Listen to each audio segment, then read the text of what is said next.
Gary. My name is Mike Hackney. I work for Sage Payments, which is a division of Sage. I run business development, marketing, and product marketing. So these days, small businesses would much rather just take cash or checks, right? But why is it important for them to take MasterCard and Visa, and is it hard for a small business, especially when they're starting out, to do that? First of all, it's very important for small business to think credit, debit.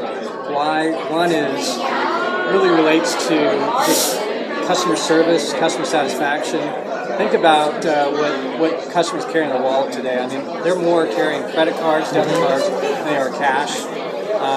Younger generations don't even know what a check is. So if you want to get good customer service, you better take credit card. It's really easy to get as a small business. Businesses like ourselves are set up to support small businesses and give you good support while you sign up for your merchant services. So what's important in a payment processor? I mean, obviously one thing that small businesses are going to look at is really the cost, right? How do you get the lowest cost, but what are also the other kinds of things that small business should look at when they're looking at a payment processor? Yeah, certainly cost is important, and I'd say most of us are competitive, but when you're really looking at this, you really got to think about service and support. Not all processors are the same in that particular area, and so that's a very important area. You really need to balance between cost, technology, and service. And I would recommend when you're looking at processors and acquirers, that you really understand what the value proposition is, and not just their price.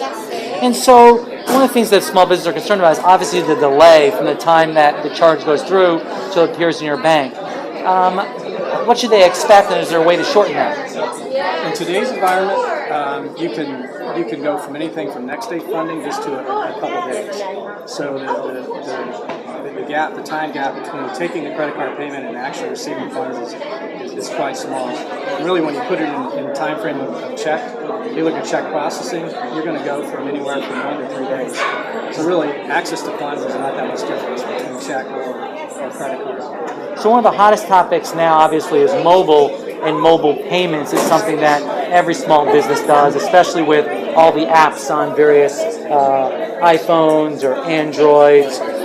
What should someone look for really in a mobile payment system so they can take credit cards?